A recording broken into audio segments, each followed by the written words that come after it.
publisher, done so much for Irish writers and for Irish thinking, and done a fair bit for Irish booksellers as well, actually. So the book is on sale at the front of the shop if anybody wants it, and Emer will be signing copies of the book afterwards. I'm now going to pass you over to Anthony Farrell of Lilliput Press, who will take things forward. So thanks again for coming.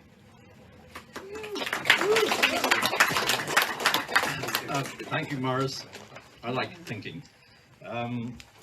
We're welcoming Emer Martin back from sunny California, and she's one of the international cosmopolitan figures of Irish literature. Formative years in Paris, London, Middle East, and lives in California, where she hosts cooperatives. Romish. This is her fifth novel. Two came out in the last century. Breakfast in Babylon, which won the Book of the Year in '96, or Red or I'll Appear in '99, and Baby Zero, her third novel, in 2007. This is the middle part of a trilogy, the first part being The Cruelty Men, which came out in 2019 and was shortlisted for the Kerry Book of the Year. Should have won. Should have won. Should have won. We're not bitter. We're not very bitter. Emer is a wonderful titles. This is called Thirsty Ghosts, and the third leg of the trilogy, which will appear in 2025, is called Hedrick, and that's one we're really looking forward to. It's unusual for us to have both a guest singer as well as guest speaker. We're a bit extra. Yeah, and we have the exciting presence of Katrina O'Leary, known for her intense, passionate performance of early music and traditional song, and as a composer. Her famous Wexford carols, which appeared last year, I was listening to in my bath this afternoon, an immersive experience. and that featured guest artists Tom Jones, Rosanna Cash, and Rhiannon Giddens, and reached #1 on the Billboard and Amazon charts. So you should all listen up. She has recorded over 20 albums and has a various series of performance ensemble, various called EX, Sequentia, the Harp Consort, Jogloriza, a dazzling constellation of sound. So we welcome her with some song, after which we'll go on to Thea.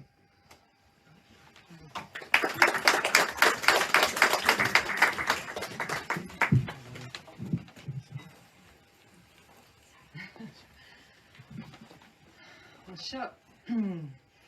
Queen Cailleach Vera, the Lament of the Cailleach.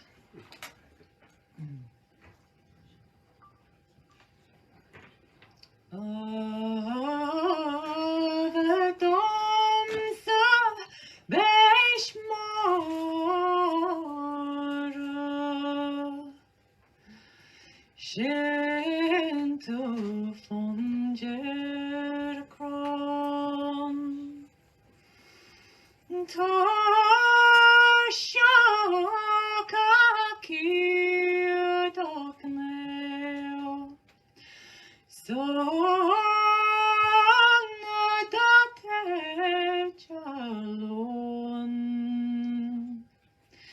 Isme Cailleach Beiri Bui, no Melian Yenya Mitnui,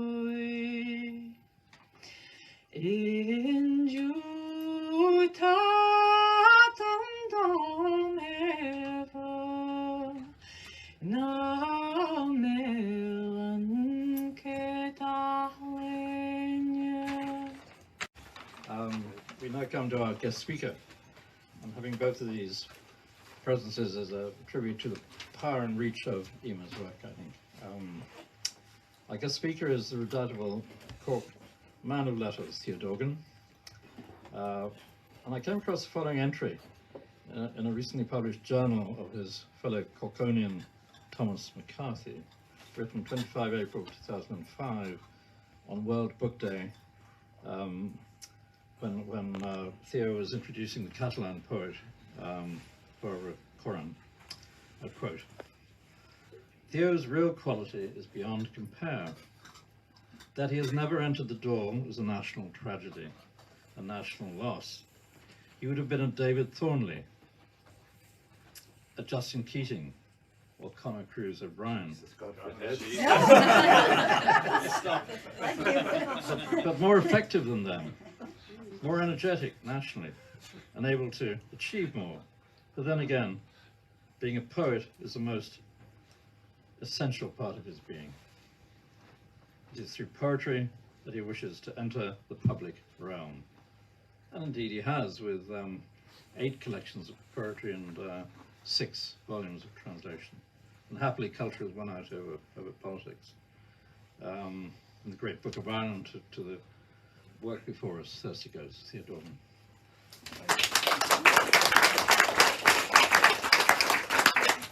Tom was doing well there till he drew the cruiser into it. And he without a clove of garlic in my pocket. I was very touched, actually. Let's start properly. When Emer asked me to launch this book, I really was, and surprised. And I'll tell you why. I first met Emer, she was the boldest 19-year-old you could ever hope to meet. And I stress hope. Because I love bold women. They have been our salvation and they will be our future.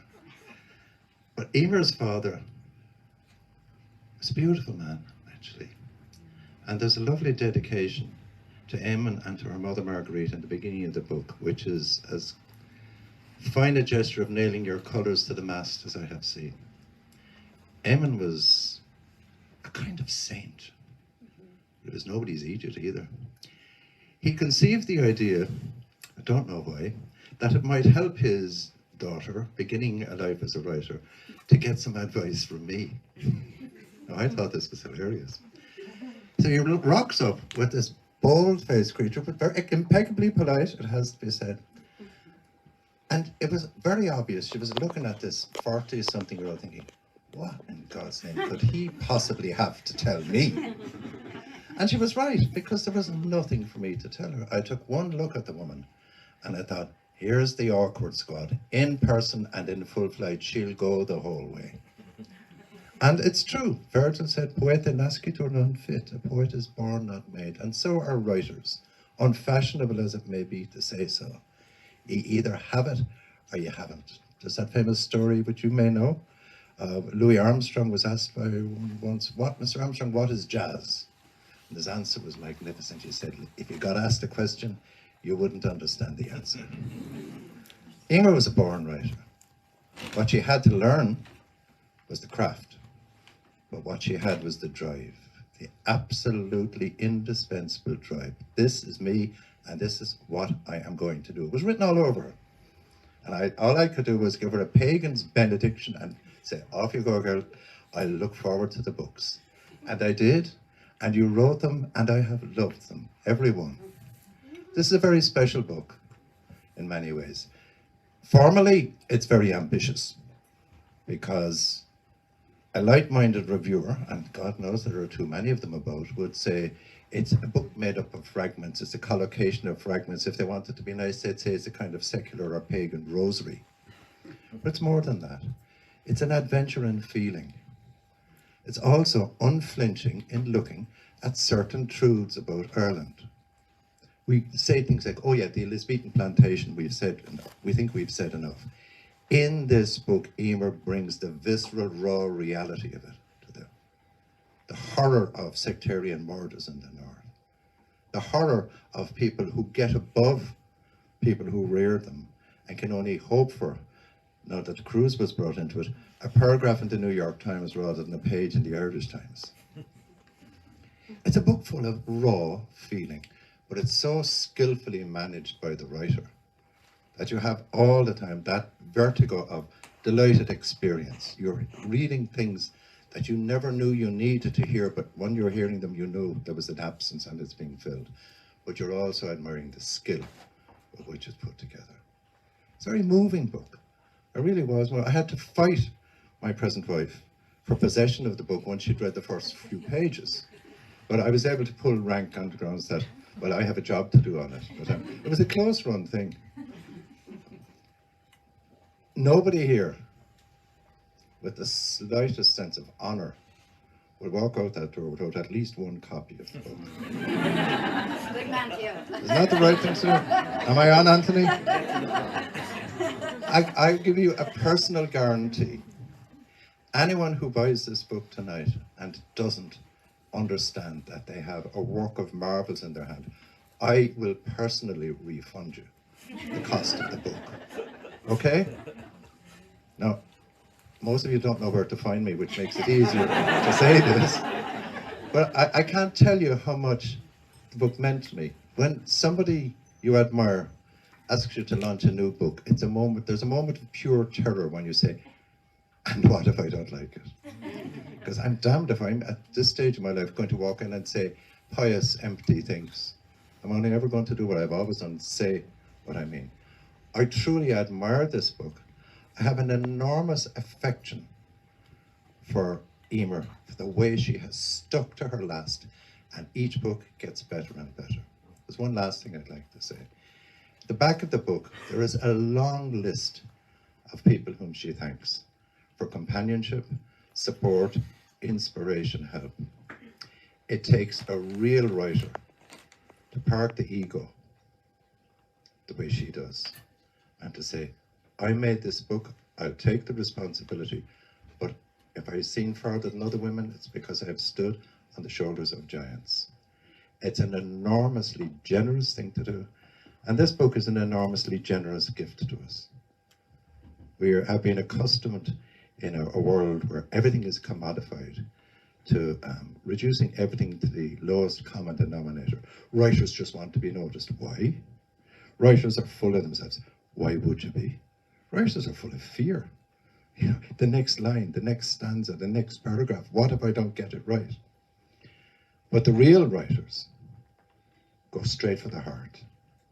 It's not about the tricksiness which has etiolated academics or unacknowledged jealousies among your peers, admiring or not admiring the little craft moves.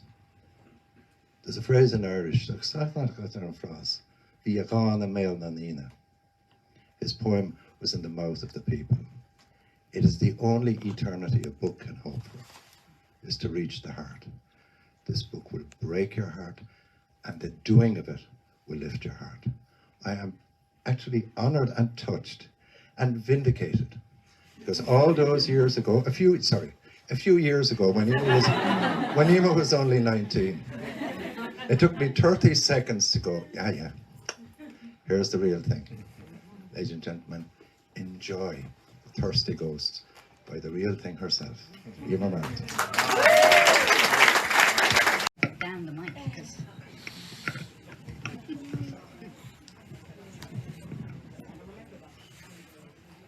so thank you all for coming here, because as you know, we write in sort of private, not thinking of the reader, and then all of you show up. So there's no books without readers, without people who support them, and I know there's plenty of things to be doing on Thursday evening. Is it Thursday? No. Yeah. We had a family wedding last night, so yeah, there were a few people here who were actually doing cartwheels on the dance floor. Not me, at about 3 a.m. last night. Oh, is somebody waving? Okay, you're waving. Oh, we have the person, she will be up here doing cartwheels again. So, yeah, my niece, Aisling, married James last night, so we were up in County Louth. And here we are. It's a busy week for the family. So I look around, see everybody here, and it's actually very moving to see people from all parts of my life. And so thank you all for coming here, and my daughters who've been dragged through it all, and you know, so many people I admire.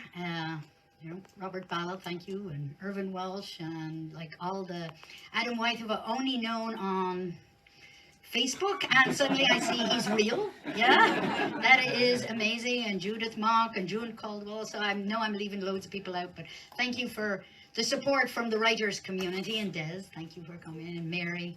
So I'm very moved by it all, come in here. And I do remember that time my father brought me in to meet Theo when I was 19. And at first he started off, I remember he said, you should stop listening to Bros. Do you remember Bros? And I was going, what the fuck? I don't listen to Bros. Excuse me, I'm a punk rocker. It's like, Bros. But then he changed his tune, and he was very supportive. And I have to say, he and my father were, great friends. And there was Robert Graves, who wrote The White Goddess. I remember reading a story about him, who he said he held a $5 in his pocket for the moment. And The White Goddess was a huge book. And he would see somebody, some random person, reading his book, and he would give him the money. Very dangerous. He died with the $5 in his pocket. And that was a very famous book. But then my dad, we were going to a play in town, and my dad stepped into Eason's, and he bought Theo's book.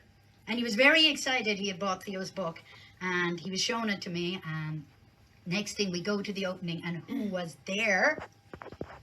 Theo was there. And my dad was so happy to like whip out, like, how many times do you meet someone who actually has your book newly bought with the receipt in it in your pocket? Yes. yeah. So you probably owe him you can pay me the $5 or something. Anyway, I'm going to read a bit from the book, just to give you a taste of it. And I guess when you say ambitious, yes, it was. I was trying to do something here, and I've all these great masterpieces inside me, but I keep ruining them by writing them down. So this is one of them. And I had this idea. I was very inspired by that, the Irish carving on the Newgrange tomb that has the 3 spirals, the triple spiral, and I love that. And it was like people have. It's so ancient, we don't really know what it was, but people have an idea. It's an idea of time spiraling around and an ancient view of time. So I thought I'd write 3 books that really grappled with the idea of time in Ireland and where we were. And so I hope, you can pick up this book without having read the first. And when I write the next one, I will write the next one. When I write the next one, I hope, you could pick them up at any point. So it's not a traditional trilogy. You don't have to go 1, 2, 3, but they'll all speak to each other like that triple spiral. But the first voices, Katrina O'Leary, who I ran around New York with, we were part of a group called the Banshees. And we performed all around the East Village and caused a lot of trouble. Right, Katrina? Oh, yeah, not me. Not you. Katrina was the well-behaved Banshee. She was like Posh Spice, but But she sang from the old Irish figure of the Cailleach, the hag. And the idea of the hag was she was Ireland. She is the land. And I thought her voice, that's one of the spirals. Her voice comes in, and she's naturally angry because, we're always fucking up in Ireland, and she's angry at us for it. And her voice comes to me in poetry, which is the most sort of non-linear of all the arts. So I'm going to just read a short bit from each of those triple spirals. So this is the hag, the seed of all the stories. The stories mean that the pain will not always kill you. The seed of all the stories was coded deep in the first thought. Just as with your children, you began to destroy me as soon as you named me. God became small through you. Vulnerable gods will do anything. We are inside each other, and all I've seen through your eyes. We spiral in the beginnings of endings. Before you, endless winter kept me calm and silent and still. It was only 10,000 years ago that you clambered noisily off your boats. But I am not oblivious to the slaughter you have scrawled on my body. Hate might not be solid to touch, but yours have left a fossil trace. You came from the restless sea. I have seen everything you built fall to ruin. As millennia pushed on, you shunted me away in corners, froze me into rocks on the shores, and I never stopped feeding you, never stopped washing you clean, even when you no longer said my name, when you thought you could buy and sell me without seeing me. The war on me was a battle you never thought to record. There is never justice when the victim is your only witness. I am the hag, I am Ireland, I stretch my sinewy arms wide, I open my toothless mouth, spread my rocky legs, my openings licked and eroded by the salty sea. In them you sheltered shivering, you had to hide from each other in me. gulping like blind eels up my crevices, crawling through to the womb of the world, back to the first thought. Thoughts that became sound, the sounds that came before songs, a wailing that began when you were only dreaming of beauty. The first word was a warning, and you were no longer free, calling danger to your tribe, a sharp, wild sound that encased thought like a shell, word shells threaded into stories, your mind adorned. It was beautiful, but it was a weight. Because you loved, you feared. Because you feared, you screamed. Because you screamed, you spoke. Because you wanted a shape to outlast you, you told a story, to send messages to those not yet born. And those stories mean the pain will not always kill you. So that's the hag's voice. I'm going forward in the book I'll just read a short bit from each of the triple parts. So this one was the one my mother is afraid of whenever she's here now. Whenever I write a book, she goes, "Oh my God, what have you done to the family?" It's really bad to have a writer in the family. Isn't Michael, didn't you always say it's bad? When a writer's born into the family, it's the end of that family. Yes, it's the end of the family, so we can kill a family off very quickly. So this is...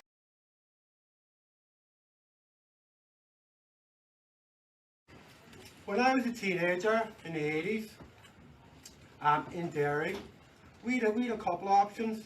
You could be skinhead, you could be heavy metal, you could be a kind of bit of a ska. There was some new electronica, but the thing I wanted to be was a mod. That was my thing, right? And the key item of clothing. The mod's a very strict dress code, right? You need the suit, you need the tie, you need everything fitted tight, like early Beatles or something like that, right? There was a mod revival going on. But the big thing you needed was the fishtail parka, right? Now, finding one of them in Derry was pretty hard, but some of the coolest guys had them. I was very young when I started this. They were all a lot older. It's a big green tent-like thing. It was fur-lined and a big hood, and that was fur-lined as well. This parka, all right, we call them M1s, right? The full name is M1951, right? This was American military gear for going into Korea. That's where it came from.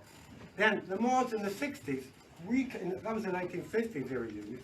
The mods in the 60s in Britain reclaimed this item of clothing from Army, Navy surplus stores and started wearing them for, protection against the weather on their wee Vespas, their 120s, right? So, we had no money. I couldn't get a real, authentic parka. The worst thing you could be called as a mod was plastic. Plastic mod. All I could manage was a wee kind of fishtail thing from Dublin, right? The other thing about it was you had to have a target on the back, right? Now the mods in Britain, of course, in the 60s had a big red, white and blue target, right? We, in Derry, we had a green, white and orange one. That was our wee thing, right?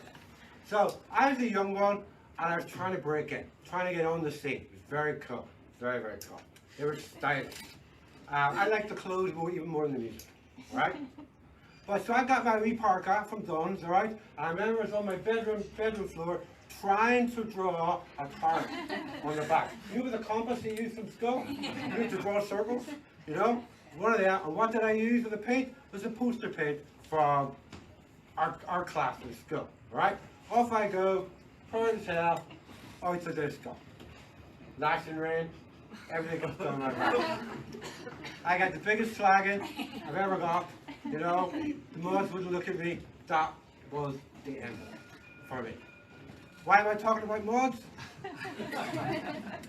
Because the first time I ever met Kevin Curran, I said to myself, that's a mod. He had been a mod, used to be a mod, and maybe a bit of ska in him, but that's a mod. He has all the Fred Perry gear and all that. I thought it might be a wee lambretta outside or something like that. As I got to know him, and his writing, right from the very beginning, this was like 10, 11 years ago now, right from the very beginning, the work was always about kind of youth culture and music. How to represent it, what to do with it, its meaning, So everyone here knows the importance of music in their lives. Probably kept most of us alive through some bad times. Kevin was trying to get at that, And 10, 12 years ago, he had originally that eye for what someone was wearing, their gesture, their attitude. I'm not James Joyce, but you have to look around and say, well, if you're not James Joyce, you're not going to achieve what he does. Where has he not been?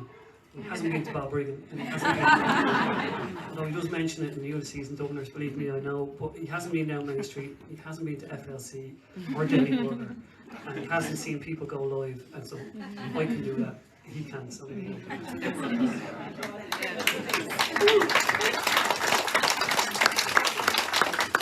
I'm interested in at what point did you as a writer go, I need to reach out to the people and run this by them into that more collaborative zone, which is, let's be honest about it, is pretty bloody unusual for a writer to be even talking about collaboration. So when did that kind of start? So the teacher turns to the students to teach. one of them's here. Yinka's here. Look at my man Yinka.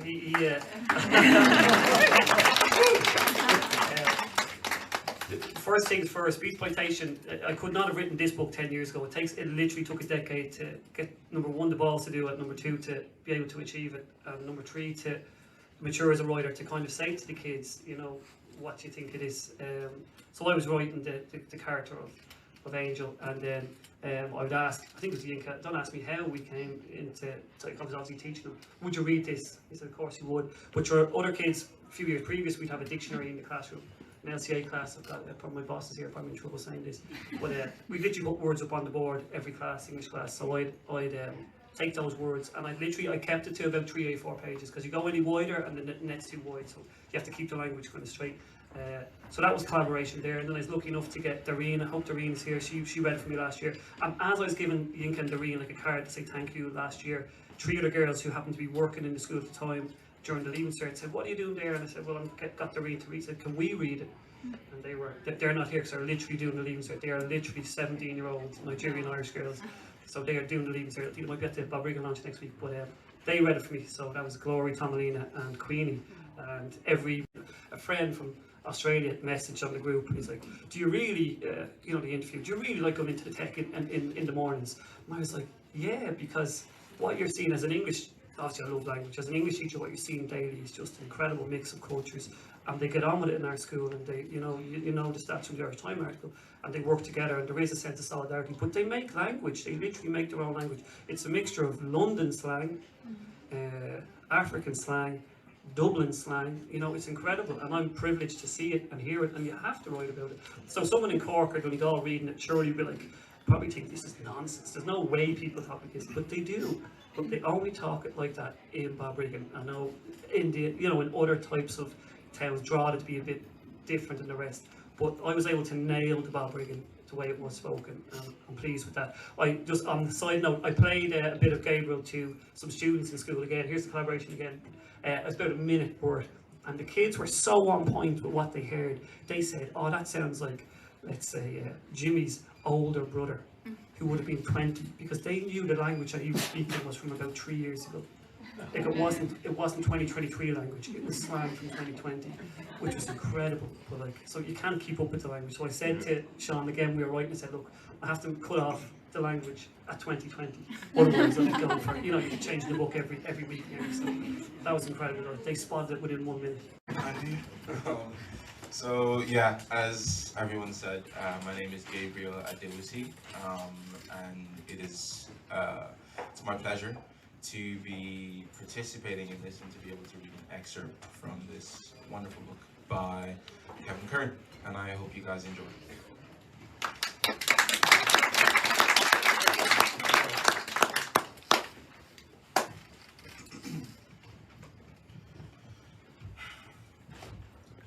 I'm not gonna lie, I never thought Palumi's new track, Blaze Boy, would be banging like that. Yeah, he's got bare views on YouTube since that English channel with 1 million subscribers put up his last video. But shit then, the new track is fire. And hearing it booming out of Isaac's JBL Bluetooth speaker on Main Street is next level. We've all linked up beside the monument to shoot the video, and Gregory and Benny are taking small sips from their balloons and creasing up. Isaac, Mo, and Harvey are sitting on the wall doing hand signs to a phone. Their trims look fresh in the light. I nod to myself, gassed because I did that. Went to work with my clippers, shears, my curl sponge.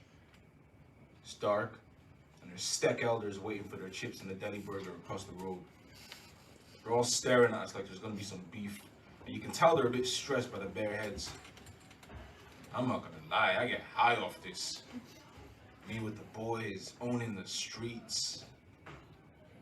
More elders come out of the pub. Not the burnt out busted one at the square end, the other one with the red paint and the mad mural thing. Some youths were murdered on these streets 100 years ago. No lie, there's fire painted all over the side of the pub showing how the braves were shook when those British boys came and drenched man down in these streets. It's a mad thing.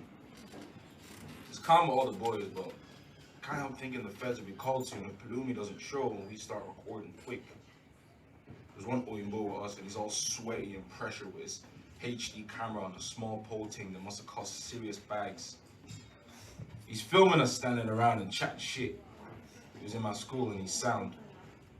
Next thing, Isaac shouts at him, "What you doing, Lorcan? Palumi's not even here yet, or can't you tell?"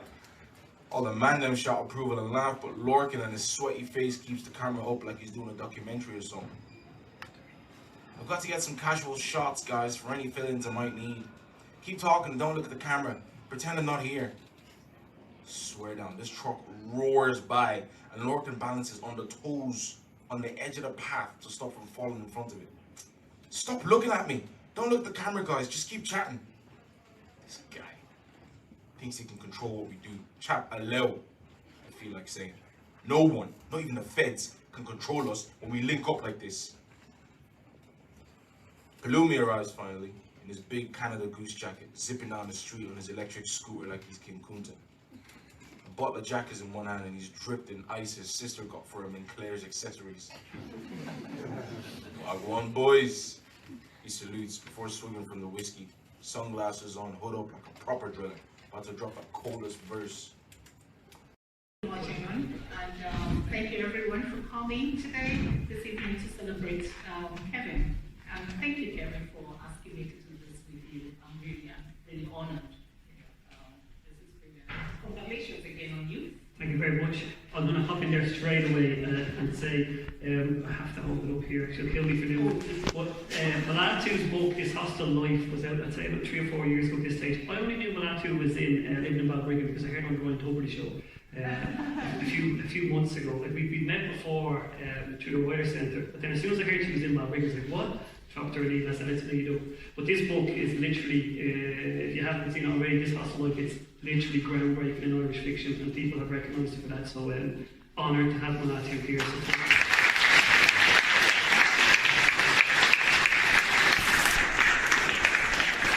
Thank you so much, Kevin, but we're going to take back everything that Kevin has just said and go back to Kevin and youth. He's trying to avoid this conversation. I know. Go ahead, let's get to it today. So, Kevin, there was a launch last week. Yeah. How was that? It was brilliant. We had one of the actors from the audiobook read, so I just sat back and enjoyed the show. And of course, he was amazing, so I'm under pressure today. Oh yeah, so today we're going to get you to talk. Yeah. Okay, we're going to start from the beginning. You and I met, a few months back, and we talked about youth. You told me how the writing came about, the idea. So could you please tell everyone how the idea of youth came to you? Oh God, I'll be brief. I know it's probably warmer there. 10 years, this took 10 years to write. With 7 really, but like it was 10 years of gestation. And as I said, some of you probably read the Irish Times piece. It seems like Balbriggan people share everything everywhere when something comes out with the town, which is amazing to see. But you can't be in my school and see what I'm seeing every day around the school and in the classrooms. And as a writer, kind of go, you have to write this stuff down. Like I don't want to be in 15, 20 years time thinking to myself, someone saying, you were in Balbriggan in 2023, you never thought about writing about this incredible mix of cultures and students and voices. So I couldn't ignore it. I tried to ignore it for probably a few years, but I just said, look to hell, it has to be done, and it had to be done. I'm glad it is done. I know, I'm glad. I really enjoyed it. Thank you so much again for sharing it with me. I'm really happy I'm really happy you wrote it actually.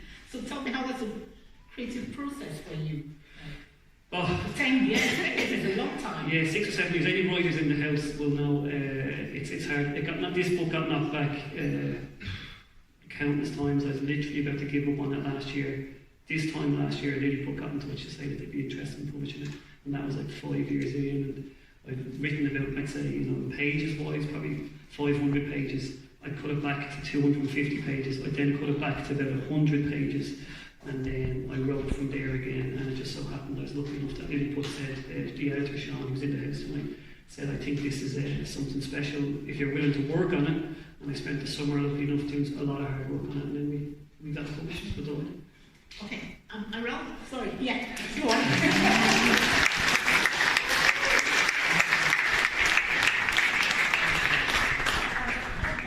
You went from how many characters to just the 4 characters that were... I'm not want to bore anyone here in the craft process, but like I had 11 characters, and about 4 of them were adults, so I'm glad the adults were actually cut, because everybody probably say, that's your dad, that's you. I have my dad in the last book, God love him, in the first book. So it was 11 characters, we cut it back to 4, and I'm happy with the 4 that we were left with, because they're the best one.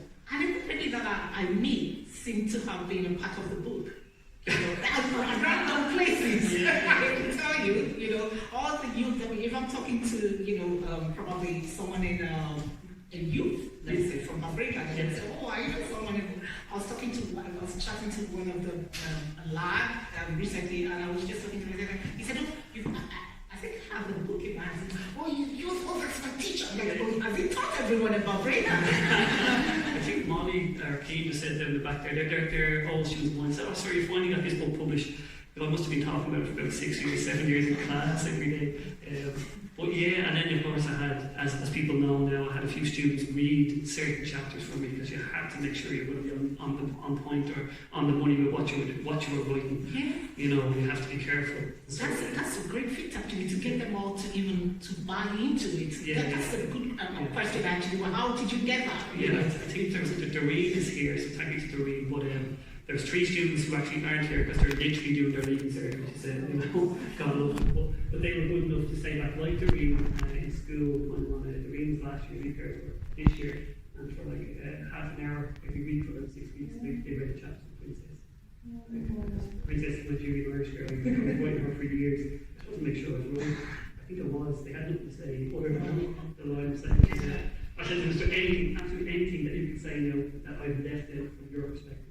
And the 3 girls, you looked at each other and laughed. Chores. She needs to do more chores. So needless to say, I said to Sean then straight away the editor from November, I said, we got to do more chores. Other than that, we were good to go. And there's something that I'm really interested in knowing, Karen. It's around the language. Yeah. Because I love, reading, having that knowledge come through the book. So how did you manage that with everyone sounding differently and distinctively as well? So how did you manage that with all the characters? Angel sounds different from Princess sounds different from Dee sounds different from Tanya. How did you manage that? And the parents as well, to get their voices in. A lot of hard work. The one that was easiest was Angel. He used to, like Congo Irish boy, but he's like a load of slang that I just got from the school. Like, they just take him one of the lads to see. I'm going to read it. I'm going to read a piece today, an opening from Angel, and literally 3 lines are lifted from something that kids said in front of me. I think it was September this year. It wasn't even in the book. I was like, what? So I heard it once he had a free class, and they said, "We'll hear the 3 lines." That's going straight into the book. Page 1. It's literally page 1. And you think Dean would be the easiest because he's just like a dude walking around operating in this, But he took a lot of work. They all did. That's what it takes to go back. That's fantastic. Yeah. Nobody took 10 years. And you have to listen, and you need energy. I don't have enough energy to do a second book, but you need a lot of energy, and you got to listen. That's fantastic. Well done. Honestly, it's not something that you do lightly. So kudos to you for doing that. Now that I've mentioned it, I wanted to know what were the knockbacks that you said that you got in terms of writing the book. What happened? If anyone writes in the room, I hope there was a few writers here just knockback after knockback constantly. You were so close with big publishers, so close with big agents, and they were in a way they were right, but it was too many characters. They were right, it wasn't quite there. They were right.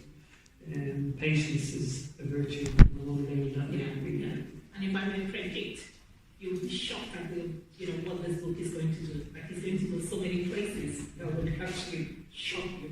It's great. It's great. It's right for the time. Yeah, I think even like I'm delighted to see have people from Balbriggan come out is amazing. But like as a town, you can't ignore the fact that it's on literally the precipice of an amazing change. Like the building that like that that picture of me squinting with that our Balbriggan, like that's been knocked down. So that's just been done. Main Street itself, as I set the book on Main Street, and we all know it's run down at the moment. But the whole point of the book is that this is the end of something, the beginning of something else, and then the town itself is. That's the team. When I was doing the Irish Times interview, she was looking at it, you could tell straight away, she was thinking, okay, they're kind of the hope for the future and the regeneration of the town, and it's going to happen in front of our eyes, which is amazing. I'm just delighted that I was able to document the end of the old style of Main Street, and then we'll see a new Balbriggan and a new Main Street come to life in the next few years, which is quite good. And I think that word hope actually comes across in the ending of the book. Tell me about how did you decide that this is where to again, I can only go back to the school I'm in, like the community college, and say, I know there's so much noise around Ireland at the moment with certain things. But like what I see every day and how the kids live their life in the school we're in, and the kind of diverse multicultural school, that you can only have literally hope for the future and for how people are going to behave and how people are going to interact and how the kind of sense of solidarity. And I think you've seen it while bringing all my life, and I think it's just another extension of kind of the class or solidarity and kind of people while bringing pulling together in a common kind of goal and in a common way. So when people ask me about hope, I say there literally could only ever be hope for this book because of where we are in this town at this moment. Yeah.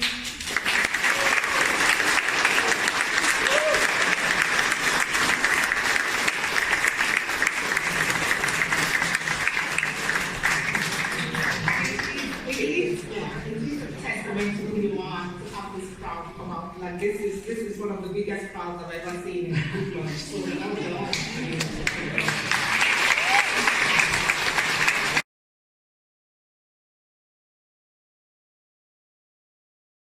we're buried in the common grave where yet was. So can you tell us who you invented to tell that story?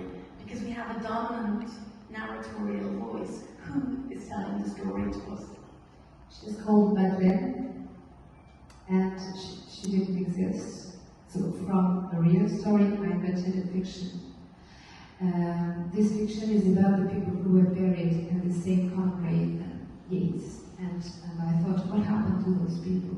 I mean, they said that, they filled the coffin with some remains. We don't know who was in the coffin. So, I mean, everybody has a question about where is the poet, but what happened to the others, the French people who were buried in the cemetery. And so I had this idea that there was a little group formed, were called Scatterers, who were really very shocked by this story, and to know that some of their ancestors have been used to fill a coffin of a poet they have never heard of, because that's the true story of that, probably. And so they started investigating about this story, and at the same time, it's of course common grave asks a lot of questions about, it's about taboo. Elle est encore là, prise dans les nuages, la prophétie de l'enchanteresse qui a guidé mes vers, qui a tracé mes lignes, la prophétie de Blavatsky plane au-dessus de moi, 6 pieds au-dessus de mon nuage. Je l'entends avec sa voix qui tourne, sa voix de ruisseau qui soulève les pierres. Les maîtres invisibles prêtent leurs mots à l'enchanteresse. Ils parlent à travers elle, les anciens, les pères. Ils racontent tous la même histoire, celle de Maude, la femme debout qui a mené mes rêves, qui m'a tenu serré dans ses filets, qui me tient toujours cloué à mon nuage. Ce n'est pas fini. Je bois les paroles de la femme qui voit. Elle me ramène auprès de ma belle. Mon amour n'a pas disparu. Il vibre encore dans la voix de l'oracle. Maud is not gone. The prophecy is still there, hanging in the clouds. prophecy of the enchantress who guided my verses, who drew up my chart. Blavatsky's prophecy hovers above me, 6 feet above my cloud, her voice whirling. Her voice is like a stream that lifts the stones. The invisible masters lend their words to the enchantress. They speak through her. Our ancestors, our forefathers, they all tell the same story. The story of Morgan, the woman who guided my dreams, who bound me tight in her nets, who still holds me captive on my cloud. It's not over yet. I drink the words of the woman who sees. They take me back to my beloved. My love has not disappeared. It still vibrates in the voice of the oracle. Maud has not gone.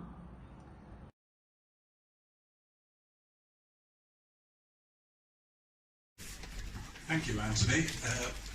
Can I say straight away that it is a great honour for me to be asked to launch this splendid memoir of a splendid life, a life filled with great achievements and exceptional friendships. Even though, with considerable modesty, Owen O'Brien has confessed that if life is a gamble, it is fair to say that I was dealt a pretty good hand. When I was first provided with the typescript of the memoir, like all closet narcissists, I immediately scanned the text to discover if there was any reference to yours truly. I have to say I was both surprised and delighted to read Owen's comment. Robert Balla has been my friend forever. A nice thought, but sadly chronologically impossible. Yet on the other hand, when I read the full text, I was astonished to discover that in fact we shared many experiences long before we ever met. For example, we both saw the first light of day in Pembroke Nursing Home in Ballsbridge. In those days, the preferred option for many middle-class women was to deliver their babies in private nursing homes rather than suffer the indignity of public maternity hospitals.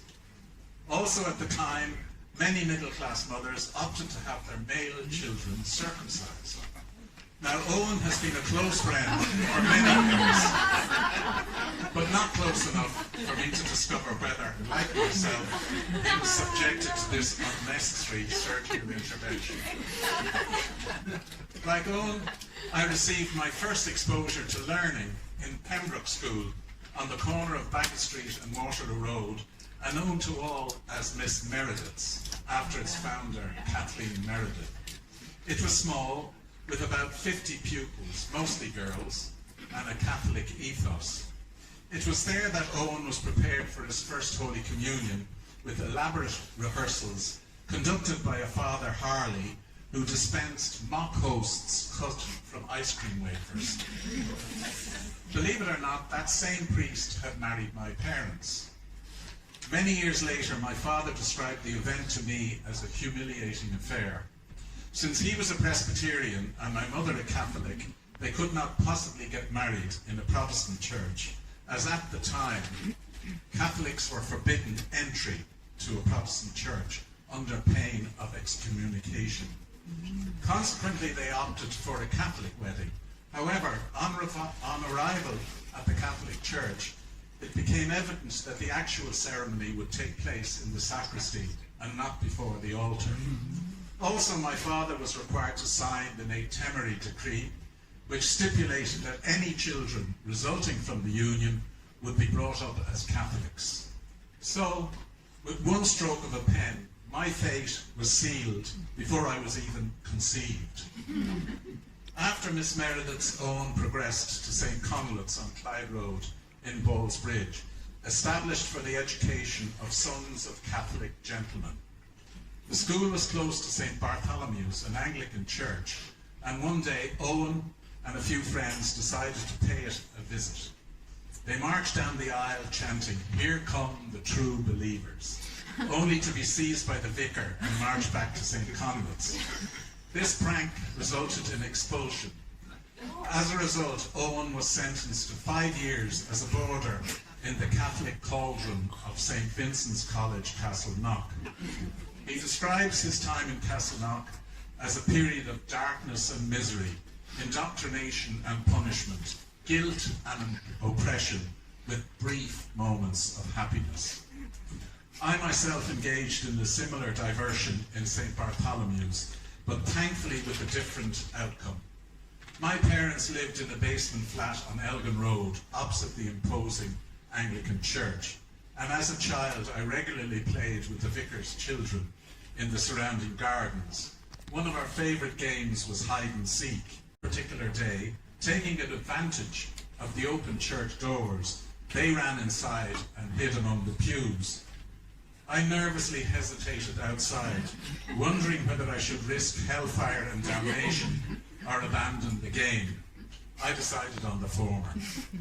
Later, a fellow Catholic friend reminded me of my sin, saying that I would have to tell the priest at my next confession.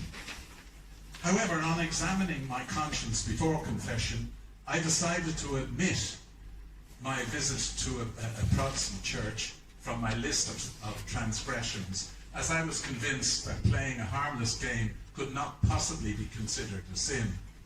This determination was probably my first rebellion against the strictures of Mother Church. I suppose it was inevitable that Owen O'Brien would choose medicine as a career, since, in his own words, I grew up in proximity to nurses, doctors and patients. And in fact, both his parents were physicians. Owen commenced his medical training in Dublin's Royal College of Surgeons and its teaching hospitals, the Richmond and the Rotunda. His memoir is packed with descriptions of both his varied experiences as a student and vivid portraits of both teachers and colleagues. After Dublin, he moved to England, and it was there that his involvement with cardiology began. He charts the development of this discipline from the unique perspective of a frontline doctor. He himself had a particular interest in hypertension and became concerned with what became known as white coat hypertension, in which an elevated blood pressure falls to normal levels once the patient is away from the medical environment. So in order to be able to accurately measure blood pressure every half hour, Owen contacted NASA in America, where a device measuring blood pressure in astronauts was in development. It was not long before devices capable of measuring blood pressure over 24 hours were developed. Due to his own personal experiences, both as a student and as a young doctor, Owen developed an approach to medicine that has been essentially patient-centered. This, I'm afraid, stands in contrast to the current approach that is largely impersonal, over-bureaucratized and over-commercialized. Even though Owen's exceptional commitment to medicine has to be acknowledged, he nevertheless found time to indulge his love of literature and the arts, which brought him into contact with some remarkable writers and artists. Owen's narrative is filled with memorable vignettes of exceptional characters like Brendan Behan, Patrick Kavanagh, Harry Kernoff, Brian O'Doherty, Micheál MacLeamore, Neville Johnson, Gerald Dahl, Niall Sheridan, Miles Nagopoline, and many, many more. However, like all good wines, the best was kept to last. The final chapter is devoted to Owen's friendship with Samuel Beckett, whom he first met in 1977 and which continued until 1989, the year of the writer's death. The reminiscences of his friendship with Samuel Beckett cast new light on the warmth and personality of the Nobel Prize winner. Finally, it would be remiss of me not to mention Tona, Owen's wonderful wife, who has continually supported him through life's many vicissitudes. Her elegant presence is evident throughout the text. The title of the book is A Life in Medicine, but of course, it is much more than that.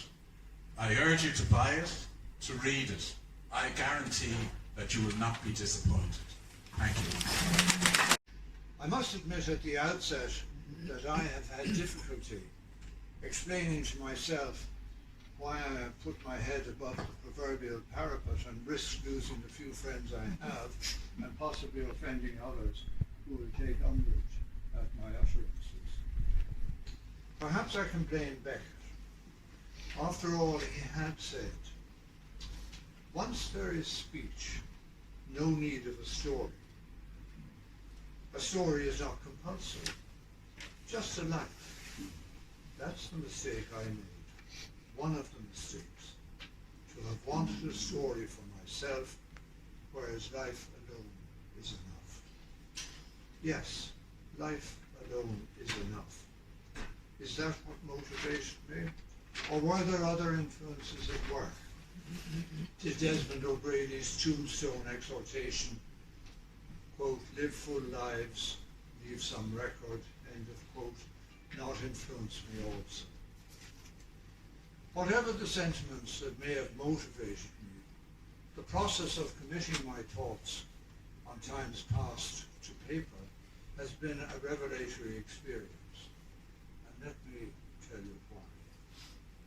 Firstly, I created an imaginary quasi-anatomical site in the sulci of my temporal lobe in my brain where I deemed my memories to be housed.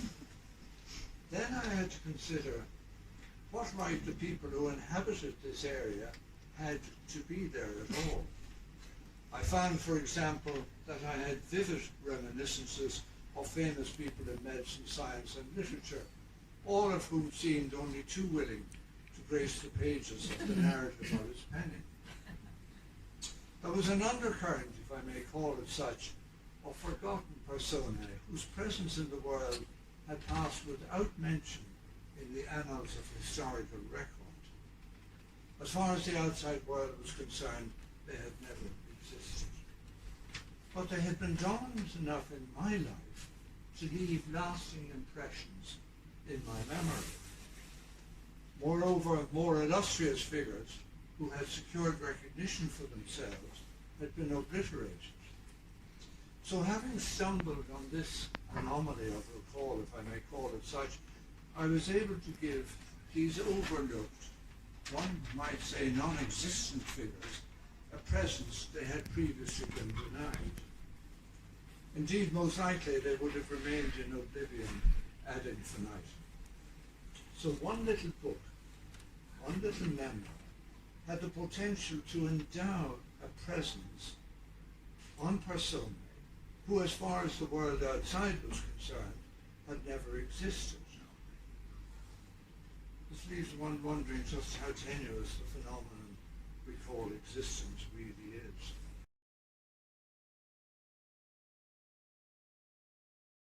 Writer, which is the definitive gathering of Brendan Behan's writings for the Irish Press between 1951 and 1957. They're sparkling bi-monthly essays that cover a dazzling range of topics, focused on urban folk life, his beloved Dublin, forays to France, London, the West, and all places in between. Elevated reportage that combined biography with music, history, and the sharpest of human observation. Many thanks are in order from me, not least to my author and friend Andrew McNeely, come over from Oxford, who introduced me to my editor and his friend, John Brannigan, Professor of English at UCD, for whom this book is a labour of love, a long-time baby. He typed up all the original articles from the Irish Press archives, which were otherwise inaccessible, but are now freed to the reading public.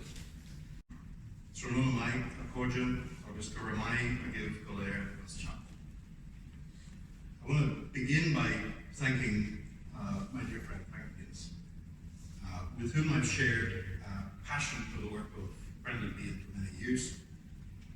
The first time I met Frank in person was just over 20 years ago on the corridors of UCD, where I just started my new job, and I just published my book on Brendan Behan. And Frank surprised me first by telling me that he had read my book. I didn't really understand at that time that if you wrote a book on literature in Ireland, people actually read surprised me by telling me that he liked it. And he has since and always been a generous and dear friend. He wrote a beautiful essay for the Brendan Behan issue of the Irish University Review, perfectly titled Saint Behan, which is a wonderful appraisal by a brilliant writer, of a brilliant writer, and in which Frank celebrates Behan, as he has done so warmly now, as a most dangerously liberated dramatist. And those, to my mind, are the highest words of praise that Frank could give for any writer, the most dangerously liberated dramatist. This volume of Brendan Behan's prose, really his newspaper articles, is the result of the work and encouragement and love of many people, many of whom thankfully are here.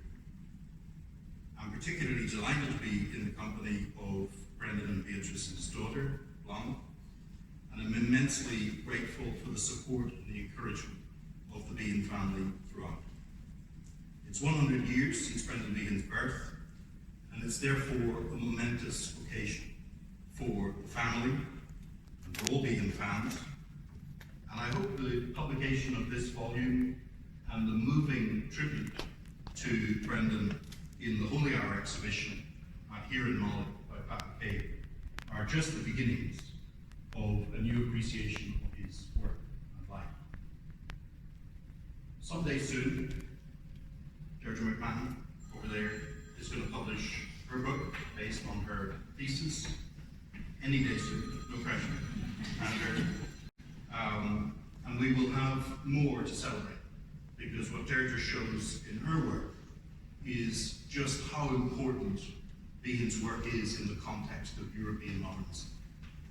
Frank referred to some of the writers in which it makes sense to read Behan in relation to Genet, in relation to Proust, in relation to Sartre, in relation to Beckett, of course, as well. And so we have that to look forward to. It's been my privilege to learn from Deirdre's work over these past years, and in particular, many of you will know the RTE1 documentary that she produced on radio about Behan in Paris, which was wonderful work. I've been very fortunate to have the friendship and guidance of my good friend Andrew McNeil, who's sitting quite low down there modestly in the corner, but whom you will be glad to know was the most dedicated advocate of this book, and whom, as a firm and lifelong fan of Behan's work, provided regular and timely prompts to this editor to get on with it. He first broke into conversation with Anthony about placing the book with Lilliput Press. Lilliput Press, as you will all know, has a distinguished reputation as a publisher of high-quality literary books. I know you'll agree when you buy your copy of the book and copies for all your friends and neighbours, but Lilliput has done a marvellous job of producing this volume. It's beautifully and carefully put together, and it adds substantially to the library of every fan of Behan's work. It's been a pleasure from beginning to end to work with Anthony, Ruth, Dana, and copy and proofreaders Jim, Lee, and Susan on the volume, and I want to thank them all for their wonderful work. I claim singular credit only for any errors that remain. And I have to tell you about one. One of the things I really like about some of Brendan Behan's pieces in this volume is he sometimes engages in responses to people who've written into him or responded to him. And I got a lovely email the other day from one of the book's first readers who had spotted that in the introduction I had made an error. I mentioned that in the introduction that Behans moved in 1937 from Russell Street, and I wrote that they moved to Kildare Street. They moved to Kildare Road. And I wrote Kildare Street.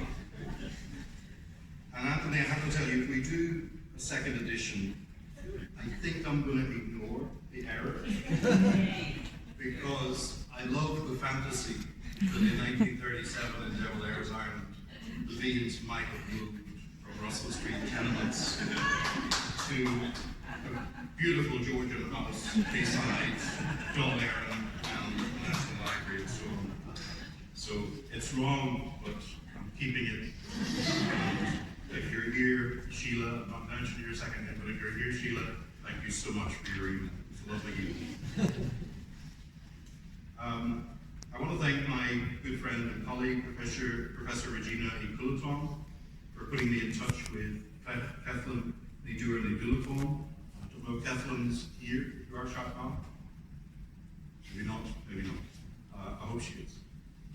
When I realized the severe limitations of my own ability to translate Ian's Irish, Kathleen came to the rescue. So I'd just like to say, Kathleen, Garamila Maeva, I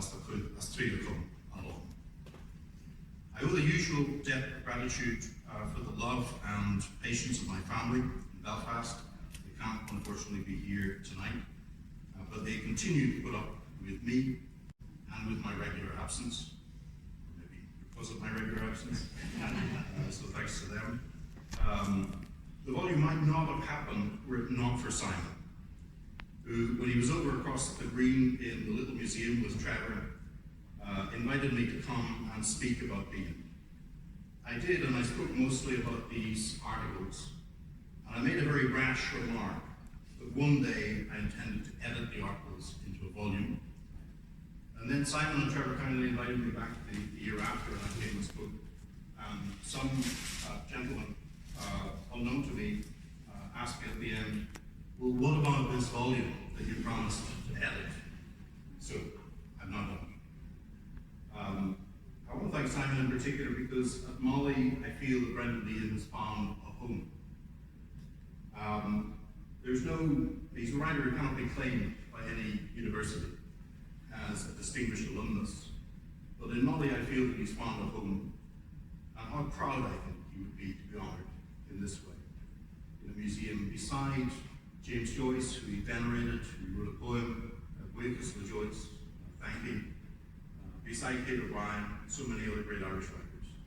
So I want to thank Simon and his team here at Molly for making such a place of honour and warmth for Brendan.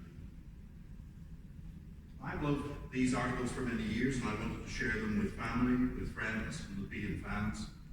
There have been selections published in the past, but this is the first time we have a complete run of the articles. And they tell many, many different stories, but it's the one story beneath them, that lies beneath all of them, that I wanted the volume to tell. And that one story is of a man who loved the world around him, and he loved the people in it. And he loved to hear their stories and to sing their songs. And that one story is of a man who lived an all too brief and turbulent life. But for the time that he was writing these stories, I think he was happy, he was settled, and he was enjoying the craft and labour of being a writer.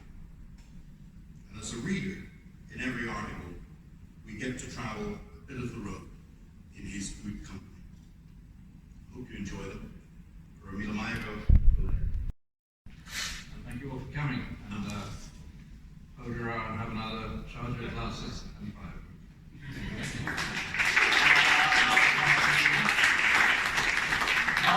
Stormy stealing, and the mice were squealing in my prison cell, and the hour triangle went jingle jangle. You can all join in. Oh,